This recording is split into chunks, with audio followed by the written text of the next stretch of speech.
My name is Blake. Growing up, my teeth were a complete disaster, honestly, some of the worst you could imagine. Between that and a few other setbacks, I ended up getting my wisdom teeth removed way later than most.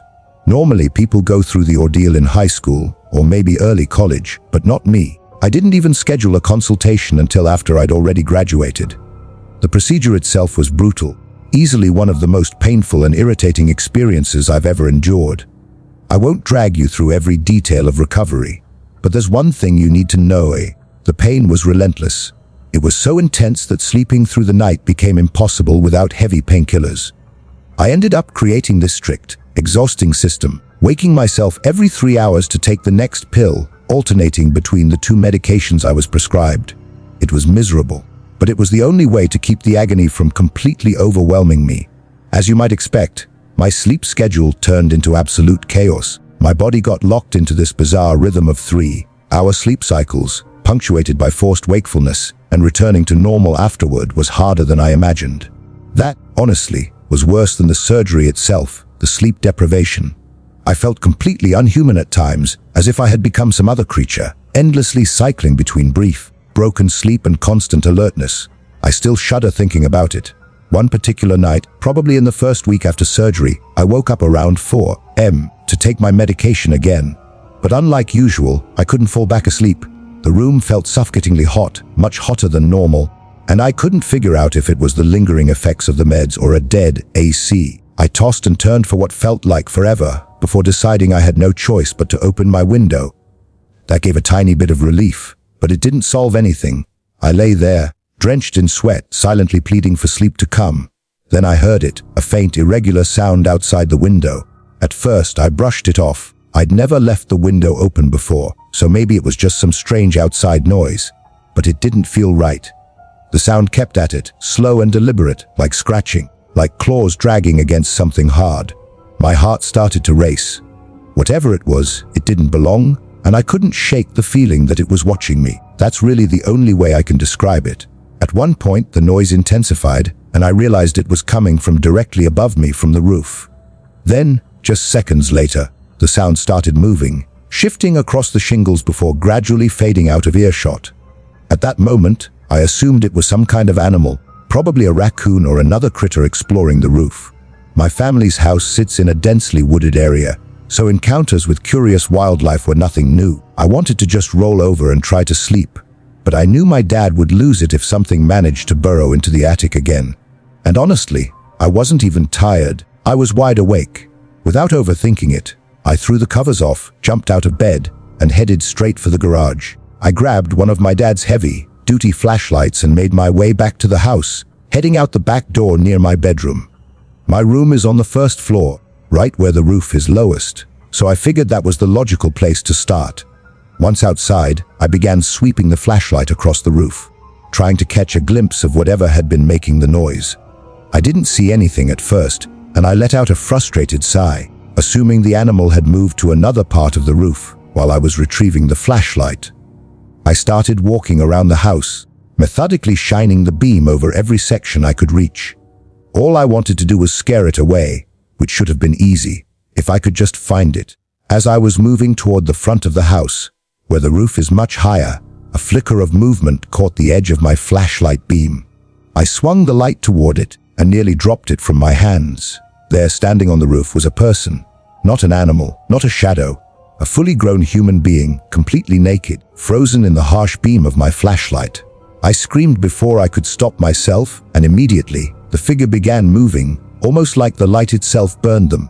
I tried to follow their movements with the beam, but they were impossibly fast, darting across the uneven shingles barefoot, moving in ways that should have been physically impossible. They were heading toward the part of the roof closest to my room, and without even thinking, I ran around the house to intercept them.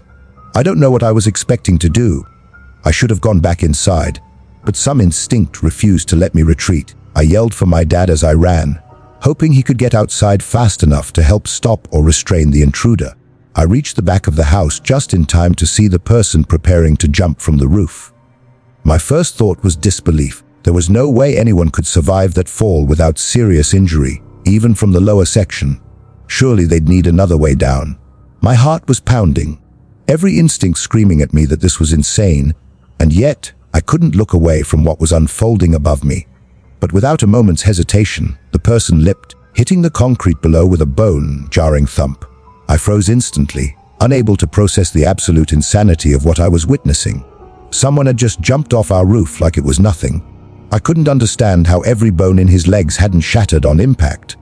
My shock lasted only a split second, but that was all he needed.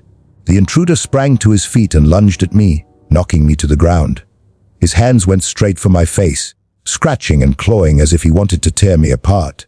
I screamed, kicking and flailing, but his strength was unnatural, almost superhuman. Blood began streaming down my face, and in that moment, I genuinely thought I was going to die. Then, through the chaos of my own screams, I heard the back door fly open. My dad burst out seconds later, grabbing the man and shouting like a man possessed. I scrambled to my feet just in time to see the psycho wrench himself free, covered in my blood, yet somehow still moving with terrifying speed. Instead of coming after us, he ran straight to the edge of our yard, scaled the fence, and vanished into the darkness like a ghost. My dad and I stood there stunned, as the echoes of his footsteps crashing through the forest slowly faded away. I'll skip over the rest, but that night ended in the hospital. My dad almost lost control of the car getting me there, and I had lost a significant amount of blood. The doctors had to pump me full of shots to prevent infections or diseases that man could have carried. It was a living nightmare. The only small relief was that my teeth had somehow survived untouched, so no dental exam was necessary. The police were of little help. Searching the forest would have been impossible, and they insisted security cameras were the only real solution. My dad later discovered that the man had been trying to get into our attic, clawing and digging like some desperate animal. Ironically, it wasn't me or my dad who suffered the most afterward, it was my mom. She cried over the incident countless times and ended up being the one to overhaul our home's security. Even now, I have no explanation for what happened that night.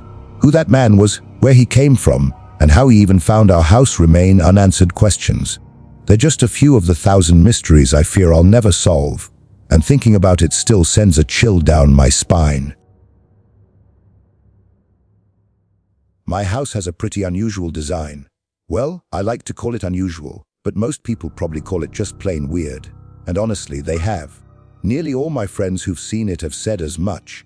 And even a few girls I snuck in while my parents were away didn't hold back their reactions. I could make it easy and just post a bunch of photos of the house, but that would definitely upset my parents. So I'll stick to the important details. For the purpose of this story, there's really only one detail you need to know. Most houses have a porch or a walkway leading up to the front door, maybe with some kind of overhang or canopy, right? Well, my house doesn't, at least not in the usual way. Instead, it has a covered hallway you have to walk through before entering the actual interior. Picture this: the front door is recessed, pushed back between two parts of the house, so you're essentially walking through a tunnel of the house itself before you even step inside. This is important because my bedroom sits on the first floor, right next to that external hallway leading to the front door. From my bed, if I stand up and glance out the window, I can see anyone standing at the door, but only their back. Hopefully that makes sense.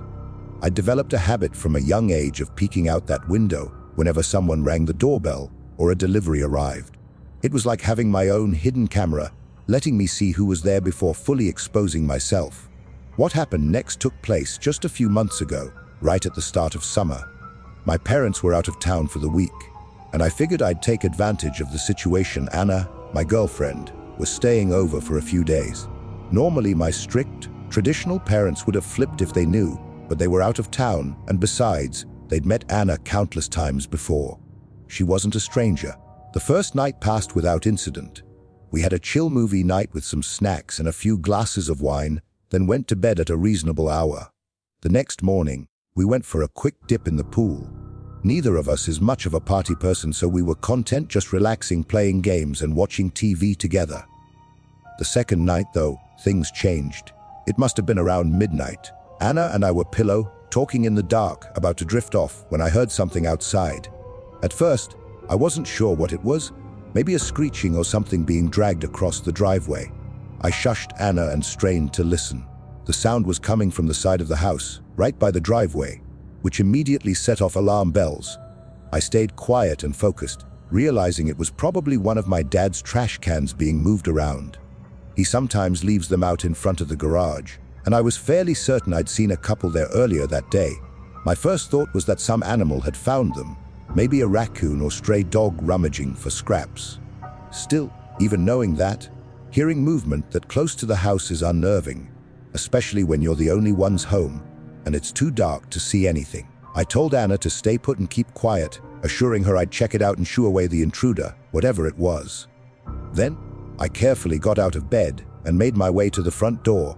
I flipped on the exterior lights, but they barely lit the driveway. Only the porch and part of the front yard were visible. With a mix of hesitation and determination, I cracked the door open and stepped outside, hoping my presence alone would scare off whatever was lurking. I paused on the porch for a few tense seconds, straining to hear any movement or see something dart across the yard. But there was nothing. The sound of the trash can had vanished completely. I told myself there was a small chance whatever it was had already left. But part of me knew that was unlikely since I'd been watching and listening the whole time.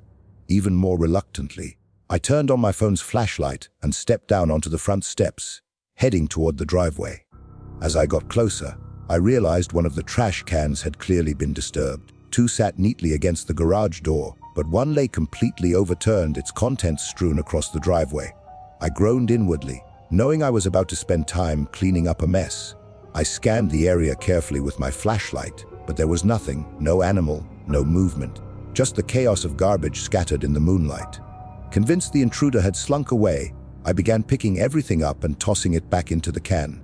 Once done, I moved the cans inside the garage, shut the door, and locked it, making sure nothing could sneak back later to startle us again.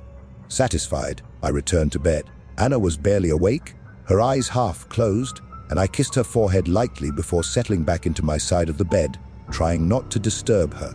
I drifted into that strange space between waking and sleeping, half dreaming but still conscious enough to react if needed. That's when I heard it, a faint, rhythmic tapping, like metal striking glass.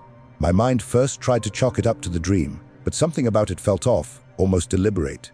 Instead of surrendering to sleep, I opened my eyes, scanning the room. The sound persisted. I froze, heart pounding. It wasn't in my head, it was real, and it was close. I stayed completely still, listening, trying to locate the source, to understand what it could be. After a few seconds, it hit me the noise wasn't inside the room, even though it sounded clear and near. That could only mean one thing. It was outside my window. Fighting the sudden spike of terror, I forced myself out of bed and slowly edged toward the curtain. Peeking out into the dim light, I saw the unmistakable outline of a person standing at the front door, back facing me. My stomach dropped, my blood ran cold. I couldn't move, I couldn't breathe. It was terrifying. I watched for a little while longer and realized the person was lightly tapping on the glass, again and again, like they were expecting someone to answer the door. But that made no sense.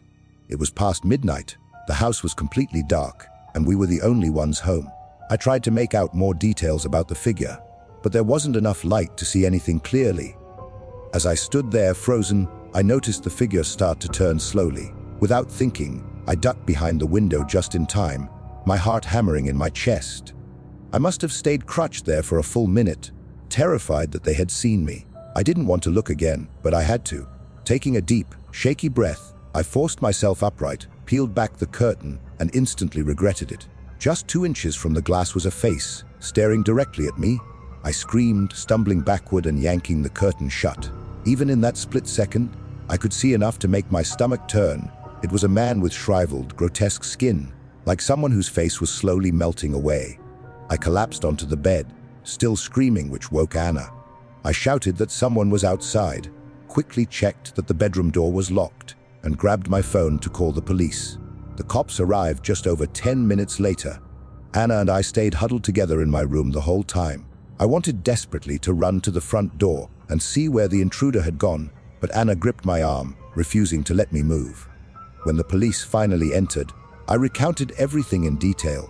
They conducted a quick sweep of the house with me guiding them, checking every door, window, and hallway. Everything was locked up tight, and there was no sign of forced entry. That brought a small sense of relief, but it didn't explain who that person was, why he had been outside, or where he had disappeared to. After walking the perimeter with flashlights and inspecting the yard, they told us they hadn't found anything suspicious. One officer told me to call immediately if I saw him again, then they left. The rest of the week went by without incident. Eventually, I told my parents, expecting them to be alarmed, but they were surprisingly nonchalant. Our neighborhood isn't exactly dangerous, so their calm reaction made me feel like I might have overreacted. Maybe it really was just some homeless guy sneaking around the house. The more I thought about it, the more I questioned myself, wondering if I had made a huge deal out of nothing. But if that were true, I probably wouldn't be writing this now. The reason I am writing this today is that, over the past few nights, I've been waking up randomly to strange noises outside my window again. This time, it isn't the trash cans being moved. It's different sounds, softer but still unsettling. I told my dad about them, and he's planning to install security cameras around the house. Still, I can't shake the feeling that the man from before wasn't a one-time visitor. If anything else happens, I'll be sure to send a follow-up. This story is present for entertainment purpose only. Any resemblance to real events or real people, it purely coincidentally. This video is made of only entertainment, only the event and characters show are fiction and similarity to real life is purely coincidence.